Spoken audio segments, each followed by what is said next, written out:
Olá, sejam todos muito bem-vindos a mais um episódio do Supera-te com Valquíria Quintela.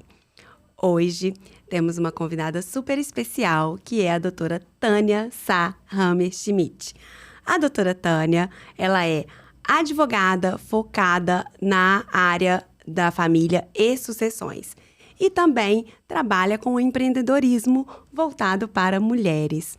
Doutora Tânia, muito obrigada por ter aceito o convite.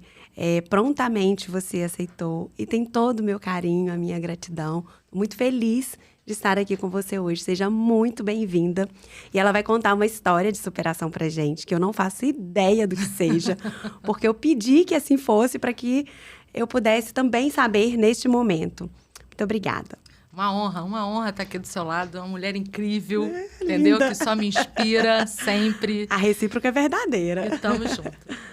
Então, conta pra gente aí, dá um início aí, um spoiler do qual seria o assunto da sua superação que você trouxe aqui pra gente hoje. Cara, quando eu recebi o convite, eu fiquei pensando qual história eu vou contar, né?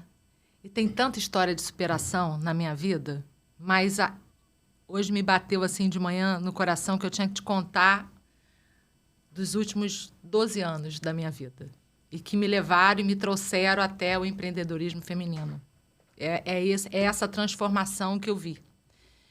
Além de tudo que eu escuto na mesa ali, né? No atendimento a mulheres e famílias e tal. E aí foi a minha grande virada de chave para eu sair do escritório e ir para a rua. De eu me colocar no meio público, no meio digital, de eu entrar no Instagram, que tem também tudo a ver aí com a pandemia. Então, eu acho que meu coração me tocou para essa história. Tem outras histórias de superação, A gente, né? na verdade, a gente se supera todos os dias, né?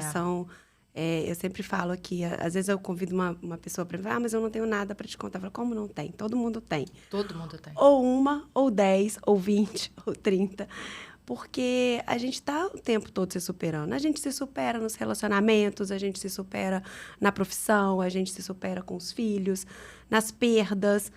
Então, sempre tem, na questão de saúde, a gente está sempre se superando. Sempre. E, assim, não tem história mais ou menos importante. Existem histórias. E a sua história, ela vai ser importante para impactar quem precisa ser impactado por ela. A gente Tô doida para né? saber. Vamos lá. Eu vou só contar um pouquinho de mim, né? Eu sou filha de um casal que casou não muito jovem. Minha mãe tinha 31, meu pai já tinha um relacionamento anterior. E era uma professora que abre mão da carreira para seguir o marido militar e vem para o Rio de Janeiro com os filhos e superou uma série de dificuldades dentro do relacionamento. Meu pai é alcoólico. Então, a gente passou por vários problemas infantis por conta do alcoolismo e até que minha mãe consegue superar isso. E fazia a unha para fora, sempre foi empreendedora. O dinheiro faltava porque militar recebe o dinheiro. Tá aí o exemplo. Militar recebe o dinheiro, vai para o bar, gasta tudo. Até que minha mãe conseguiu movimentar ali dentro da Marinha, ir passar a receber o soldo do meu pai e superar as coisas. E aí a minha vida começa muito impactada por problemas familiares. E esse problema familiar é que me fortalece num desejo de ter uma família sólida. E aí eu estudei direito, quer dizer, eu fiz faculdade para medicina e direito. Eu tinha uma madrinha que me influenciava muito na vida e que tinha me convidado para ir para Brasília para fazer um ano de curso lá com ela e tal, me preparar para os vestibulares para fazer medicina na Universidade de Brasília. E minha mãe estava em Brasília para negociar a minha transição. Eu já namorava o meu marido e a minha madrinha falece. E eu não vou para Brasília e fico no Rio de Janeiro. Então, lá em casa, a gente costuma dizer que eu só casei com o Bruno porque minha madrinha faleceu. Ela teve que morrer para eu casar com ele, porque senão eu estava em Brasília e ele disse que eu nunca mais ia aparecer. Até nisso ela te ajudou, né? E aí, por conta disso, eu acabei fazendo direito, fiz direito e no final da faculdade, eu já namorava Bruno, mas eu já vinha fazendo concurso público. Meu objetivo não era advocacia, meu objetivo era ser juíza. Sempre foi isso, foco de dentro da faculdade inteira. Todos os meus colegas de faculdade falavam isso. Você é juíza. Não, Tânia, você é juíza, tá tudo certo, né? E aí, no final da faculdade, eu engravido e tenho meu primeiro filho, Caso por conta da gravidez, não é por meu desejo, por desejo de Bruno, que já queria casar, e eu vivia enrolando, só caso depois da posse, é um jargão da juventude que todo mundo conhece, Tânia só casa depois da posse. E aí, quando eu engravidei, ele, pronto, vai ter que casar. E a gente até conta essas histórias nos encontros de noivos que a gente faz. E aí casamos, tivemos o nosso primeiro filho, e aí impactou a minha carreira, porque aí veio o primeiro filho assim que eu me formei. E aí, Bruno foi tocar o escritório e a gente foi tocando outras coisas. Eu estava, nessa época, na Secretaria de Justiça, trabalhando num cargo comissionado. Terminei ali o período de cargo comissionado e tal. E veio o nosso primeiro filho, Bruno Filho, que hoje vai fazer 26 anos. E aí, tocamos a vida. E aí, eu voltei a estudar para concurso público. Enquanto eu estava estudando para concurso público, com toda uma rede financeira e de apoio, né? Bruno resolve empreender num negócio com o pai e quebra. Isso, meu filho tinha 2 anos de idade e a gente quebra. Mas quebra muito. Quebra feio. A queda foi grande. É você estar com a estabilidade financeira no dia 12 de agosto e no dia 13 de agosto de 2001, você tem 1 milhão de dívida para pagar. 1 milhão hoje é dinheiro. Em 2001 Nossa, era muito dinheiro. Nem... E aí a gente toca a vida, supera tudo isso e viemos tocando a vida. E aí a gente aposta muito no trabalho, na parte espiritual, e Bruno sempre foi aquela mulher que ia ser mãe de filho único, não queria outro filho de jeito nenhum. Minhas filhas ficam meio doloridas quando escutam isso, mas é a realidade. A verdade seja dita. Seja dita. E aí, meu filho começou a rezar. Durante 1 ano, ele fez uma novena. Nós somos católicos. Ele fez uma novena para Nossa Senhora para que tivesse um irmão. Ele queria um irmão. E aí, a gente fez um retiro e tivemos outro filho. E aí, eu falei, tá bom, vou concordar, vou ser mãe de novo. Isso já tinham 10 anos, o meu filho. Já tinha superado a história toda. Nossa Senhora. E Nossa Senhora lá atendeu e eu sucumbi e toquei o barco. E aí veio a Maria Fernanda, aí a gente foi o filho programado, a gente organizou tudo, esperado. Bruninho já estava maior, feliz da vida, mas veio a menina, né? E aí, falei, tonto, fechou, né? A fábrica. Fechou o pacote. Nesse período entre essa quebra financeira que a gente teve e até a decisão de ter outro filho, a gente foi pagando dívida e eu passei por curso preparatório em concurso público, dei aula para concurso público, voltei para o escritório para advogar, comecei a gerenciar o escritório de Bruno, que teve um rompimento com um sócio anterior, e eu falei assim, cara, isso não está funcionando, e fui administrar o escritório com ele e a gente ficou ali. Dentro do escritório, eu sempre estava na parte de gerenciamento, sempre no backstage. Os clientes me conheciam, eu tomava conta dos prazos e organizava e fazia toda a estrutura ali gerencial, mas nunca de frente. Bruno sempre de frente, eu me preocupada com cuida de casa, cuida dos filhos e fui tocando a vida. Deixa eu te interromper rapidinho. Nesse período, você fala assim, a gente foi tocando a vida. É claro que num processo onde você está com um quadro de dívida absurdo, não é simplesmente ir tocando a vida. Não, é ir tocando na questão financeira, porque Sim, você só paga dívida. Só paga dívida. A gente e pagou assim, 20 anos de dívida. Mas a forma como você fala, assim, eu acho isso muito legal. E isso pode, não sentir que em momento algum vocês falaram assim, pronto, a nossa vida acabou, a gente tá no fim do poço. Não sei o que vai fazer da minha vida agora. E assim, vocês...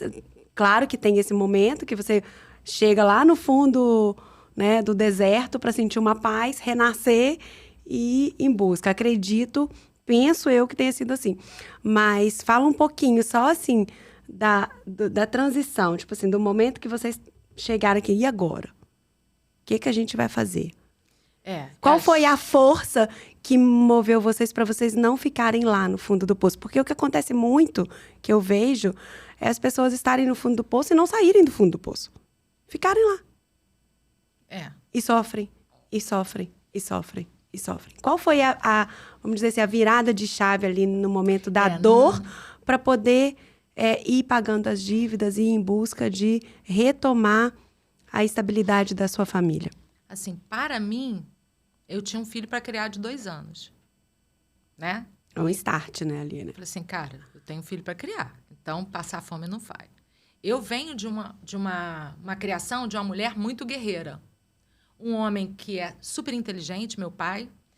Capaz, assim, nossa, um dos homens mais inteligentes que eu conheço, com nenhuma inteligência emocional. E minha mãe é a pessoa que eu tenho, sabe, a pessoa mais inteligente emocional que eu conheço. Então, para ela, tudo é muito simples. Ela não se abala, ela tem a resposta certa, simplicidade, humildade e inteligência emocional. É minha mãe. Então, eu estava ali com os dois polos. Quando eu me vi nessa situação, eu falei assim, cara, o que minha mãe faria? Aí eu lembrei do passado, o que minha mãe fez? Entendeu? Minha mãe já cozinhou em travessa de fazer bolo, não tinha gás. Bota álcool, acende, faz a comida, vambora, toca o barco, isso não é problema. Nunca foi problema. O problema não era esse. Então, eu acho que isso me fortaleceu. Quando eu vi uma criança pequena e vi meu marido deprimido, deitado na cama, eu falei, cara, não dá. Não foi com esse homem que eu casei. Eu me apaixono pelas conquistas das pessoas. Eu gosto de gente. Eu gosto de gente. Amo gente. Eu também. Gosto de gente. Eu não gosto de coisa. Entendeu? Então, para mim, coisa não faz diferença. Não ligo para presente, entendeu? Recebo muito, mas não ligo. Para mim, estar presente, sabe? Trocar é muito mais presente do que um presente, uma coisa. E aí eu vi o meu marido ali arrasado. Eu falei, cara, levanta aí, porque se você não levantar, eu vou embora com meu filho, porque eu não vou ficar aqui contando derrota, não. Isso aí a gente levanta e bora pra frente. E aí foi uma conversa bem dura. E eu sou uma pessoa dura, não sou uma pessoa amorzinho. Não é muito minha característica, né? Eu sempre tive essa característica de ser firme ali. E aí Bruno levantou. Eu falei assim, cara, eu vou dizer pro seu filho que você é um covarde. Aí, pronto. E aí mexi no brilho do cara e ele falou assim, covarde não. Eu falei, então levanta, vamos embora resolver isso. E a gente caiu para resolver. O escritório, a gente já tinha o escritório. Foi o único bem que a gente não se desfez, que ficou em nome, a gente passou para o nome do meu filho na época, e o resto tudo a gente se desfez. Apartamento, todos os bens da casa, tudo. Você é advogada trabalhista, você sabe que, né, o problema trabalhista é o maior, né, quando a gente quebra. E a gente tinha, sei lá, a empresa que ele tinha assumido tinha uns 50 funcionários. Só um funcionário tinha 45 anos de casa do negócio que ele assumiu. Ah, tá. Ele assumiu... Ele assumiu um negócio já antigo. Já, entendi. Entendeu? Já com problemas, já talvez. Já com problemas, provavelmente. E aí, o negócio não deu certo. E aí, a gente ficou com a dívida absurda, tinha dívida de locação, dívida trabalhista. Eu falei assim, cara, eu não quero me esconder.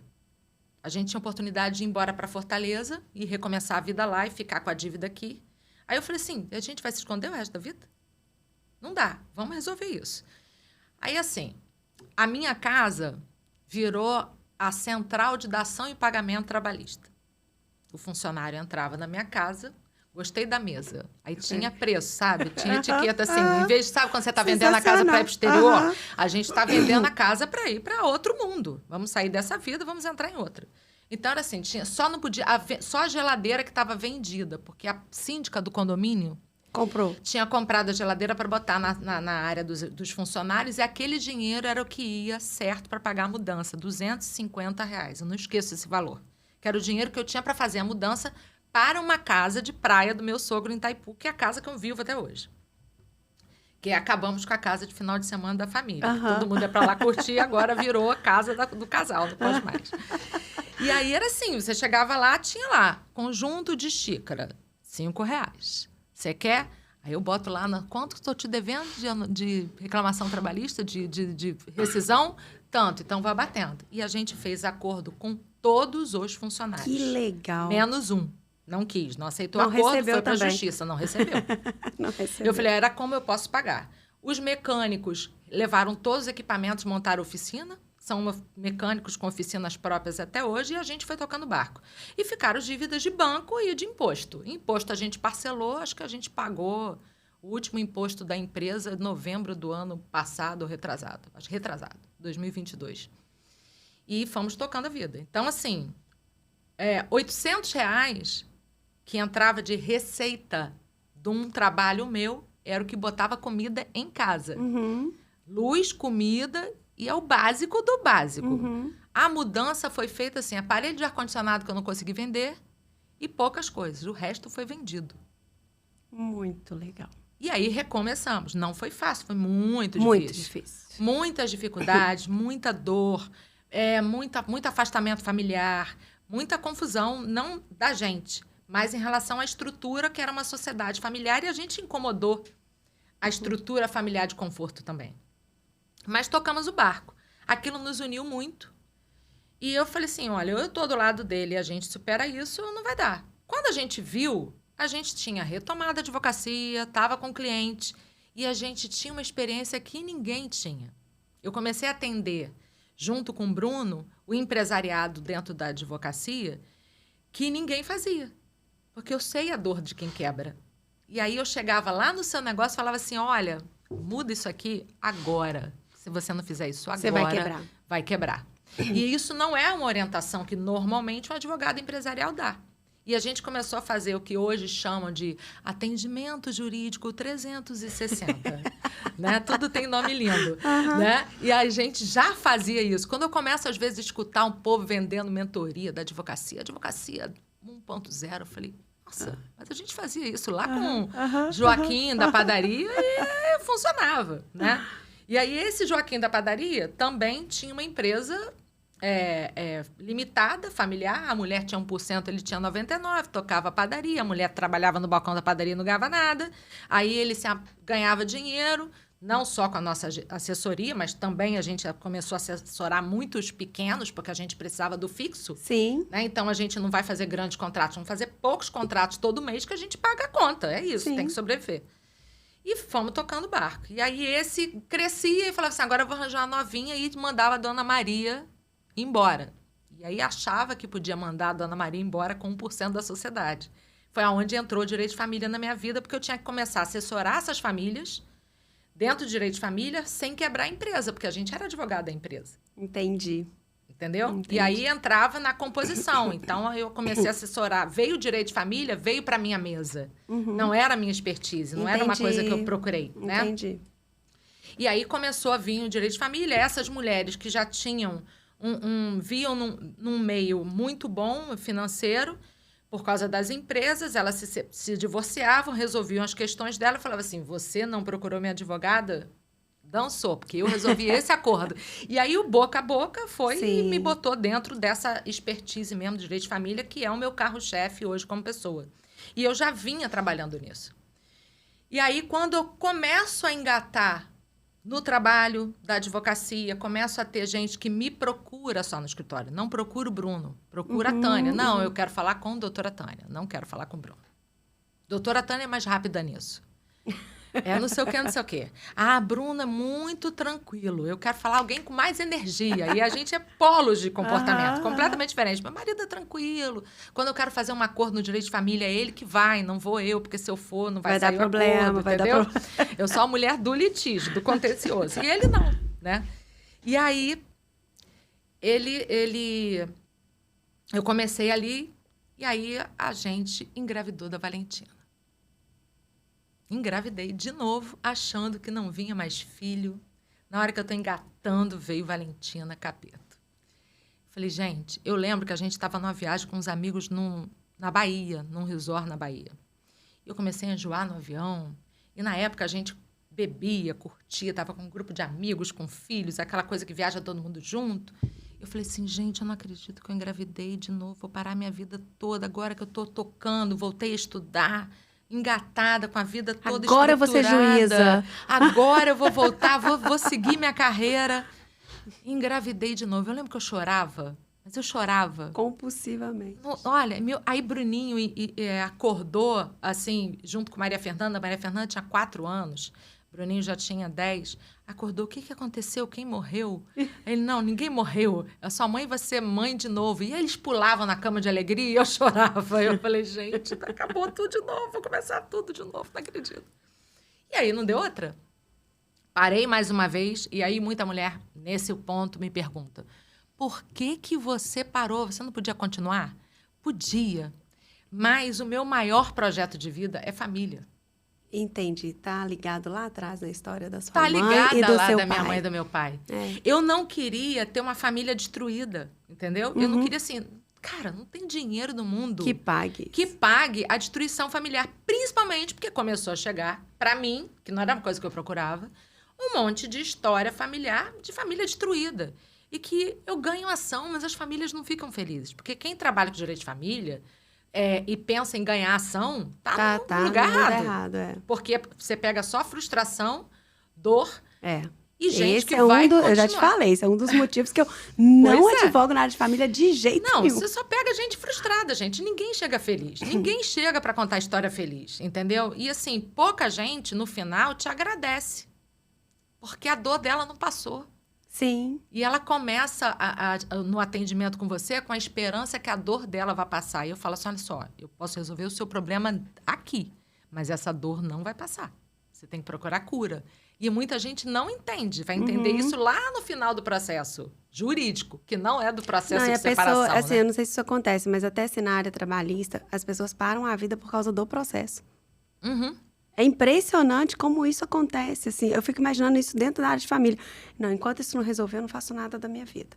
E aí, doutora, já resolveu? O tempo todo. E é uma coisa que no meu primeiro atendimento eu falo assim, eu oriento mulheres a planejar divórcio e não se divorciarem no rompante.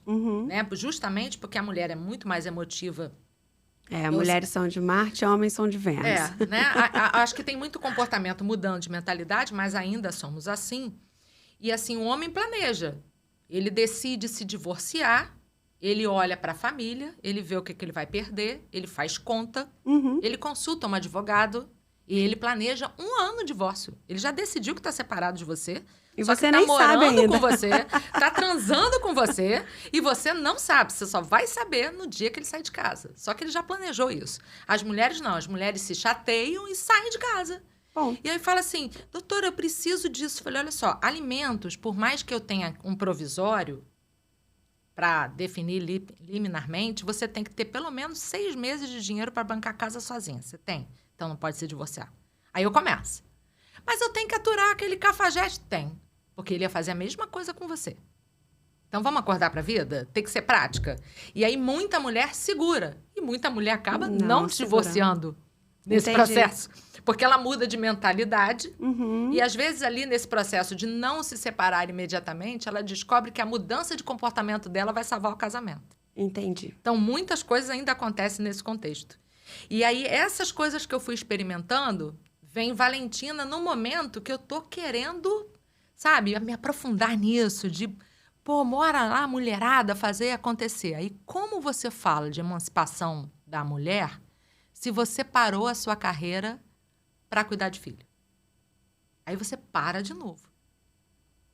São vários processos ali de autoconhecimento, exatamente, de ressignificação. E aí vem Valentina, eu tô com 38 anos. Quando eu estava indo para esse resort que eu descubro que eu tô grávida, eu tinha feito vários exames que eu já vinha muito enjoada, com uns processos assim muito estranhos. Tava tendo refluxo, tava tendo um monte de coisa. Minha alimentação sempre foi muito tranquila, eu nunca fui uma pessoa de comer muito, mas tinha umas coisas que eu comia me faziam muito mal. E aí eu tinha feito endoscopia, tinha feito um monte de pesquisa, não deu nada. Comentei com uma amiga minha que é da área médica, Vanessa, que é uma mulher incrível, que eu amo de paixão. Ela falou assim, cara, isso é gravidez, não tem nada a ver, você tá enjoando o voo inteiro. Ela foi lá na farmácia, comprou o teste de gravidez e ela que fala assim, pode fazer, tá grávida. E beleza, pra mim era gravidez aquilo, e eu toquei a barco, né? Passou o susto da gravidez, a gente ficou feliz, os amigos comemoraram, agora vem mais um menino, e virou aquela coisa inicial, a gente já tinha superado as dificuldades financeiras, ninguém estava rico, mas estava vivendo bem, com segurança, com estabilidade, vamos tocar o barco. E aí, primeiro mês de gravidez, todas as minhas gravidezes eu enjoava muito. Tava tudo normal. Enjoando, comendo pouco, enjoando, comendo pouco. Primeiro mês, segundo mês, terceiro mês, quarto mês, quinto mês. Não passou enjoo. Sexto mês, não passou enjoo. Nossa. Aí eu falei, cara, não é normal. Aí o ginecologista, não é normal no seu caso, mas pode acontecer. E mãe, é mãe. A minha mãe mora no Rio Grande do Norte. Desde que eu casei, ela foi embora. E mora lá. E mora lá. E quem assumiu o meu papel de mãe, de olhar alguma coisa estranha, foi a minha sogra. Porque um monte de gente fala mal de sogra, mas a minha sogra... Ai, a minha é maravilhosa. Desse processo, e desde que a gente minha passou mãe. por um monte de coisa, virou minha mãe. E é uma pessoa que observa muito, fala pouco, observa muito, gosta muito da área médica. E aí ela falou assim, não tá normal. Vamos investigar.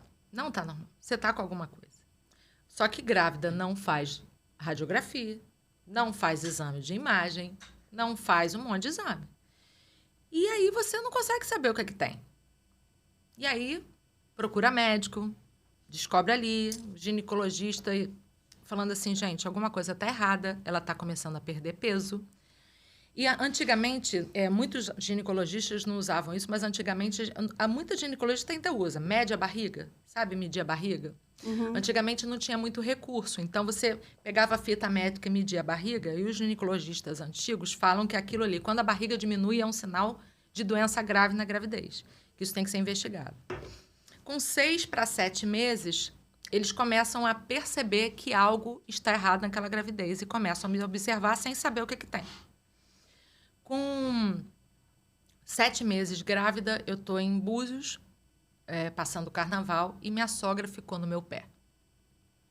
Eu já vinha sem comer, Valquíria, há muito tempo, há uns 2 meses. Tudo que eu comia, eu botava para fora. Tudo, tudo. Até água. Mas eu não queria ficar internada, eu não queria deixar meus filhos, né? A mulher que sou, Eu aguento. Sempre tive resistência para dor e aquilo eu fui levando. Mas eu comecei a vomitar demais, a passar muito mal. Tudo que eu comia, eu botava para fora. Mas era imediato. Era um processo... Aí você nem alimenta o bebê. Nem alimenta. E aí, o que acontece? Quando você está grávida e você não come, o feto, ele vira um parasita natural. Ele vai sugar tudo seu, até você definhar. Por isso que as mulheres da Etiópia têm filhos, né? E necessariamente eles não nascem prematuros, eles nascem, né? Porque elas só padecem. E esse processo foi acontecendo comigo. E aí, com 7 para 8 meses, começou um monte de pesquisa e eu comecei a ir num médico, doutor Aloysio, que é um médico intensivista aqui, já era médico do meu sogro. Ele falou assim, cara, pelos sintomas, ou você tem câncer no esôfago, ou você tem acalásia. Vamos rezar para ser acalásia, torcer para ser acalásia. Mas tem grandes chances de ser câncer no esôfago pela sua descrição, pelos médicos que eu converso, com todos os professores da UF, você tá com mega esôfago por acalásia. E aí, não tem o que fazer. Porque se é câncer e eu tô grávida com câncer, na hora que parir, vai ser um desespero. Não vai sair de lá. E aí eu entro no centro cirúrgico, tem um monte de processo, junta médica acompanhando, entra todo mundo fazendo medicação. Tive que ser internada pós-carnaval para me fortalecer, porque meu potássio estava 3, uns índices de potássio absurdos, já não estava urinando, deficiência urinária para parir. E o pediatra, Marcelo Bastos, que era o pediatra desde do meu primeiro filho, falou assim, mas ela não tem condição, essa criança tem que... Primeiro que ela precisa se fortalecer e essa criança não pode morrer, tem que ficar viva, porque senão ela vai me perturbar. Era uma coisa que eu falava com ela. Eu tô ansiosa. E o que era? Vou contar. Eu entrei na sala de parto com um filho de 9 anos, uma filha de 4 anos e meio, com um marido, e falei assim, olha, pro pediatra, eu posso ir, porque eu não sei o que eu tenho. Mas ela vai ter que viver, porque então eu vou voltar todo dia para puxar seu pé. Você não vai conseguir namorar ninguém, casar com ninguém, tratar ninguém. E ele, tá bom, Tânia, vambora. Porque eu entro na sala de parto com a sensação de não volto mais. Porque era o seguinte, se é câncer no esôfago, ele já estaria muito avançado. E não dá para você fazer um monte de cirurgia, porque você não sabe, não tem quimioterapia, não tem nada. Então, entra ali uma equipe... Uma insegurança sem saber o meu parto foi rapidíssimo, mas eu não saí de lá, né? E aí, eu me despeço, eu tenho que só respirar. Respira. Me despeço do meu marido, dos meus filhos, e falo, não sei se eu vou voltar. E isso tinha um grupo muito grande da igreja, da Porciúncula, rezando na hora do parto, porque as pessoas já sabiam, muita gente não sabia da gravidade. E eu saio com a sensação de, tipo assim, tô me despedindo, porque eu não sei. Você é anestesiada, e aí? Sua Que vai vida tá acontecer? entregue. E aí meu filho reclama muito, que ele fala assim, cara, vocês não me contaram isso, eu não me despedi da minha mãe, assim. Como é que ela ia embora e eu nem ia saber? Eu falei, mas eu não queria essa despedida, entendeu? Aham. Porque eu tinha fé que não era aquele momento. Aquele era um momento de despedida daquela mulher, não da vida. E eu entro com muita fé. E eu, assim, tava muito, sabe? Muito bem. E eu falava assim, não, cara, vai dar tudo certo, até daqui a pouco. Para Bruno, deve ter sido muito mais difícil, porque Uhum. ele, cara, eu posso não ver mais. Sim. Então, foi uma despedida mais pesada, as pessoas não entendiam, manteve a fé. E para mim, fé é entrega. Não é você rezar, é você entregar. Então, você tem que entregar a sua vida e falar assim, olha, Seja feita a sua isso é a vontade. tua vontade. Isso é fé. Isso é fé. Você não discute, você não questiona por que eu, por que isso Não. acontece comigo, por que eu tô passando por isso. Não é assim. Então, eu saí e com fé. E acordei. Acordei.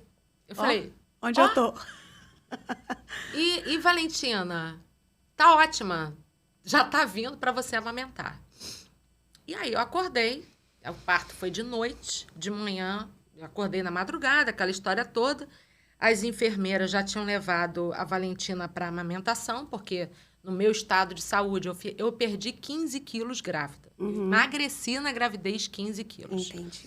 Todas as minhas taxas estavam péssimas. Fiquei uns 10 dias no hospital recebendo soro, um monte de medicação para regular as taxas, porque o meu rins tinha que voltar a funcionar. A irmã do meu marido ficava de noite tomando conta da urina e vendo aquela urina escura e foi ficando vermelha e foi ficando E você clara. ficou internada? Internada, com a família Internada, toda. E era câncer. Até agora eu não sei o que Vou é. te contar. Me conta, pelo amor de Deus. E aí, acordei de manhã e aí eles falaram assim, não é câncer. Ah, Vamos descobrir o que é. E aí eu fui fazer uma endoscopia no próprio hospital. E aí era calásia. uhum. Eu estava com mega esôfago. E tudo que eu estava sofrendo antes da gravidez não era da gravidez. Era já do mega esôfago. Ah, entendi. Quando lá você estava passando mal. eles Exatamente, faziam que todo mundo começou. Você está fazendo endoscopia, que você deve estar com gastrite, não sei o Você quê, tá nervosa, grávida. estava grávida, aquela história toda. E as pessoas falavam, você sabia que tinha isso? Eu não falava nada. Eu falei, gente, eu não sabia. É uma doença que é uma esclerose muscular. Uhum. A gente, a grosso modo, a gente tem a cárdia, que é aquela válvula que abre, que passa a comida do esôfago para o estômago. Uhum. Aquela válvula quebrou, parou. Então, a comida não passava. Para a comida passar, tinha que ter vários fatores físicos e químicos que abriam e fechavam aquela válvula. Os movimentos peristálticos para abrir e fechar a válvula naturalmente foram destruídos. Algumas pessoas têm vários graus dessa doença. Grau 1, 2, 3 e 4. O 4 é quando você não consegue mais. Então, Aí você tem que colocar a sonda. Não é nenhuma sonda. A sonda não resolve muito problema. Você tem que destruir a cárdia. Entendi. Né? Existe uma cirurgia já no Brasil que você faz um canal direto. Uhum. Um rasgo mesmo no esôfago, que o canal vai fazer um canal que vai passar direto para o estômago. E a equipe médica daquele momento fez o seguinte, não é câncer, é a calásia, é o que vamos fazer. E o médico endoscopista falou assim, vamos fazer uma abertura da cárdia, vamos destruir a musculatura que ela vai voltar a comer. E aí eu entrei para a endoscopia, não é uma endoscopia simples, tem que ser feita no hospital, porque eles entram com aparelho lá endoscópico e eles vão lá na sua cárdia e abrem e fecham até destruir a musculatura. Igual de elástico de dinheiro. E aí você ficou quanto tempo no hospital? No dia seguinte eu fui embora. Ai, e a bebê linda, maravilhosa e perfeita. E amamentei. Mesmo não tendo recebido todos os nutrientes. Ela nasceu com 31 semanas, não ficou na incubadora. Não lembro mais o peso dela. É muito filho. E eu vou trocando, sou pessoa que não é das datas, não registro isso. Se Bruno estivesse aqui, ele ia dizer. E aí, fiz a endoscopia, era a calásia, eles fizeram a abertura do esôfago. Eu fiquei como alguém que tinha feito uma bariátrica. Uhum. Um monte de coisa eu não consegui comer, fiquei ali um ano entre o líquido e pastoso. Até hoje é muito difícil a alimentação. a minha alimentação tem que ser super regrada. Se eu ficar muito tempo sem comer, eu não consigo comer, eu vou ter os mesmos sintomas. Já estou há 10 anos sem fazer nenhum procedimento e fui me mantendo. E fui recuperando a saúde. Eu acho que quando Valentina nasceu, eu fiquei com 42 quilos. Era o meu peso pós-parto. Então, assim... E a amamentação ainda perde mais peso. Não, mas não era para amamentar. Sim. Não era para amamentar. Tanto que a enfermagem já botou ela e quando ela entrou no quarto, na madrugada, antes de descobrir que era acalásia, meu peito, eu sempre fui uma vaca leiteira, eu falo, porque eu amamentei muito, né? Todos os meus filhos. E aí veio Valentina e o peito se encheu. Eu falei assim, mas meu peito tá cheio, tem que dar mamar para ela. E as pessoas ficavam olhando assim no quarto. Aquela mulher definhando, magra ao extremo, muito magra. Era que é pele e osso mesmo. Essa flacidez que a gente tem aqui, eu tinha no antebraço. Entendi. Não tinha força para pentear o cabelo. Eu fui morar com a minha sogra durante 2 meses. Ajudar. Ela que me dava banho sentada. Era que gente, penteava essa o meu cabelo. ajuda, ela não é fundamental, não. Ela é essencial. Não, é o que eu falo. Essencial, é essencial. Não minha tem mãe também como. veio morar comigo e se não fosse minha mãe também, eu não sei o que seria. Deixa eu te fazer uma pergunta. Você falou que nessa despedida sua com o Bruno, com seus filhos, que você estava sentindo que você não voltaria. Mas em algum momento você soltou que, na verdade, era uma outra mulher que estava morrendo e uma que estava renascendo. Para a gente encerrar, fala um pouquinho dessa mulher que renasceu. Porque eu queria ficar aqui conversando com você o dia inteiro. Mas a gente eu sei não que tem hora. como. Essa mulher renasce porque ela percebe que ela era muito privilegiada e estava fazendo muito pouco. Eu sempre fui uma mulher muito potente. Não é arrogância, é confiança. Eu sei da qualidade do meu trabalho. Do que você eu é, eu sou uma mulher competente, eu sou dedicada, eu sou empenhada, eu vou até o final. Eu não tenho medo de enfrentar o gigante. Não tenho. Então, mas isso estava lá, guardado em algum momento. E quando a Valentina falou assim, gente, eu tenho que deixar um legado para essa menina. É Valentina. A mulher é uma garota valente pra caramba. É a que menos tem doença, a mais equilibrada emocional dos filhos, porque foi a melhor mãe que ela teve. Porque eu falo que eu fui uma mãe diferente para cada filho, porque foram fases completamente diferentes da minha vida. Sim. São filhos maravilhosos. A minha família, assim, é tudo que eu tenho, que eu construí de precioso. É o que você mais sonhou. E eu falei assim, mas eu não posso guardar isso para mim. Eu tenho que, com o meu depoimento, com a minha facilidade de aprender e de ensinar, eu tenho que movimentar outras mulheres para isso. As mulheres precisam ter essa emancipação, que a gente não precise estar passando por situações como essa para poder superar desafios. E veio a pandemia, e eu falei assim, o que eu vou ficar fazendo? Aí veio o negócio do Instagram, e eu comecei lá no Instagram, e aí eu fui agora...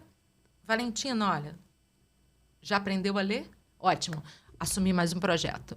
Já não sei o quê. E aí eu fui equilibrando a vida emocional, familiar, com o trabalho. E com 1000 projetos. Aí eu entrei no empreendedorismo feminino, dá palestra, dá aula, mentoria, cuida de filho, varre casa, limpa a casa, cozinha, leva para a escola, volta, toma conta do escritório, faz reunião, faz podcast. Né?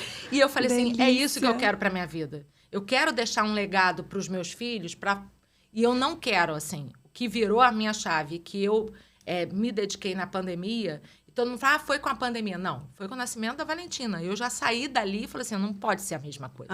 Tem que ser uma nova mulher. Uma pessoa que vai manter os princípios, mas que vai dar foco para a vida de outra forma. Aí, um dia, eu assisti a entrevista de uma mulher, ela falou assim, quando seus filhos se despedirem de você, o que você quer deixar marcado na vida deles? E aí, eu fiquei refletindo muito tempo sobre aquilo, né? Eu falei assim, gente, eu quero que meus filhos olhem e falem assim, tá vendo essa mulher aqui no Instagram? Minha mãe. Minha mãe. Minha mãe. Isso aí. É isso. Eu não quero que ele lembre para mim do bolo de chocolate que eu fazia, entendeu? Não é só isso. Eu não quero ser só a mãe. Eu quero ser uma mãe que tenha transformado a vida das pessoas. Mas aí você falar de mãe, você faz a entrevistadora chorar, não Mas, pode. mas é isso. Não né? pode. Eu falo um pouco de maternidade, sabe? Assim, porque na eu minha acho conduta, que porque isso... pra mim é muito forte. Pra mim também é muito. Acho que pra qualquer mãe que realmente exerce, né, assim, com... mãe, gente, mãe. Eu costumo dizer, assim, sabe, Tânia, que ser mãe é o amor mais próximo que existe do amor de Deus por nós. Com certeza. Eu acho que não existe nada. Não Cara, é lindo ver o amor de pai, o amor dos avós, né? Cada um lá. Mas o cordão umbilical, ele é a única coisa que existe, que é uma coisa, assim, na minha opinião, mais próximo do amor incondicional que Deus sente por nós, entendeu? Com certeza. Então, e assim, toda a sua história, você vem contando e eu venho aqui fazendo a minha humilde análise. Toda a sua história de construção da sua família, de construção da mulher empreendedora que você é hoje, em todos os sentidos, tanto no empreendedorismo de mentorias e cursos e aulas, como empreendedora dentro da sua advocacia, tudo isso está relacionado, e isso reflete na vida de todo mundo, aos exemplos que você teve em casa, tá? Você teve 2 polos, né? E o que eu vou refletir? Eu vou refletir a força e a garra da minha mãe, ou eu vou refletir a fraqueza que existia no meu pai? Então, hoje eu fico escutando, às vezes, as terapeutas, os psicólogos, falando do quanto a gente é reflexo do nosso passado, do nosso antepassado e etc. Mas são as escolhas. Eu acho que se dentro de casa os pais começarem a ter mais cuidado com seus filhos e mostrar para eles que isso é bom e isso é ruim, e com o próprio casal, né, entre si, fala assim, não, eu quero ter uma família estruturada. O seu marido gritou com você. O que você vai fazer? Você vai retrucar seu marido? Não, eu vou fazer o seguinte, se o meu marido gritar comigo, eu vou virar para a Giovana e falar assim, tá vendo isso aqui, minha filha? Isso não pode, você não pode aceitar isso na sua vida. Entendeu? Porque isso aqui tá errado. As pessoas têm que saber conversar, têm que saber dialogar. E eu fico muito feliz quando eu escuto alguém falar que se tornou o que se tornou, como você está fazendo aqui hoje brilhantemente, motivada pelo exemplo bom, mesmo tendo um exemplo ruim dentro de casa. Entendeu? Não que as pessoas sejam ruins porque elas têm uma fraqueza. Não, muito pelo contrário. É doença, isso né? aí. É uma coisa que impacta a família, mas que foi uma mulher que resolveu apostar na família e falou assim, a família é primeiro lugar, então juntos até hoje. Isso. Entendeu? E meu pai parou de beber quando eu tinha 12 anos, né? E tocou a vida, né? É isso. E eu resolvi... graças à força dela. Mas era um bom pai. Então, é isso. E esse exemplo de bom pai é que me trouxe para procurar um homem também que fosse. Muito legal. Entendeu? Mas é isso. E assim, as pessoas eu não consigo refletem. encontrar acreditar que a família não seja formada de um conjunto de parceiros leais, sabe? Sim. Em prol disso. Sim. Então, hoje, se eu consigo sair para fazer um monte de coisa, é porque eu tenho tem um pai, um parceiro, que fala assim... Tô com você, vai. Isso. Vai que eu pego. Isso não tem preço. Vai que eu me viro. Isso não tem entendeu? preço. Então, assim, a gente tem que desconstruir também esse feminismo radical de que a mulher não precisa de um homem forte, dedicado e que seja homem de verdade para ser pai e assumir a sua parentalidade, função, né? a sua função. Sua ali, função. Entendeu? Então, assim... Que é tão bonita, né? É tão essencial na vida de todo mundo. Porque meu pai é até hoje, entendeu? Algumas coisas, assim, por mais que ele tivesse uma série de situações, eu sentia dor de garganta, eu ligava pro meu pai. E ligo até hoje. Pai, tô com dor de garganta, o que eu tenho que tomar mesmo? Tânia, sabe uma coisa que eu fico pensando, assim, né? Refletindo muito sobre isso. Principalmente exercendo cargo de liderança. Quando você... e a gente exerce cargos de lideranças na nossa vida, todo mundo exerce. Você exerce o seu cargo de liderança dentro da sua casa. Você exerce o seu cargo de liderança como mãe. né? E o que eu venho aprendendo muito é o que eu vou explorar nos meus liderados. Eu vou explorar o que o outro tem de bom ou o que o outro tem de ruim? As famílias se destroem, as relações se destroem, as amizades se destroem, porque se eu chegar para você e falar assim, Tânia, não gosto desse seu jeito. Aí a pessoa revisa, eu também não gosto do seu, o problema é seu, não sei o quê. E ali cria uma confusão, e aí um fala mal pro outro, não sei o quê. Cara, as pessoas precisam ser honestas com as outras, sabe? Precisam chegar e falar uma para as outras o que sentem. Olha que lindo o que você falou. Você foi lá, virou pro seu marido e falou, e aí, você vai ficar deitado aí? Eu vou falar pro seu filho, é isso que você vai mostrar para ele? As pessoas precisam ser leais e sinceras umas com as outras. A gente tá muito carente disso. Muito carente, de verdade. Muito carente.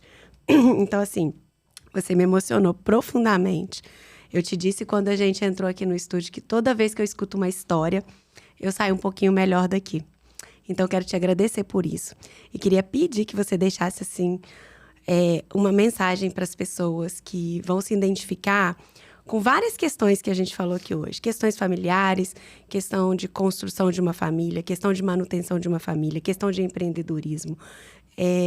Deixa aí uma palavra para quem está aí no fundo do poço, lá no deserto, tentando buscar a paz e não consegue.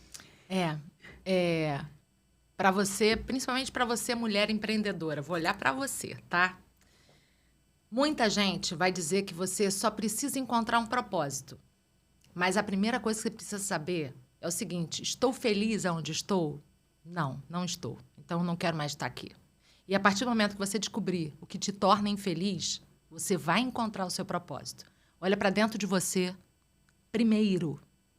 A família é primordial, mas você só consegue amar alguém se você se respeitar, se conhecer e se amar.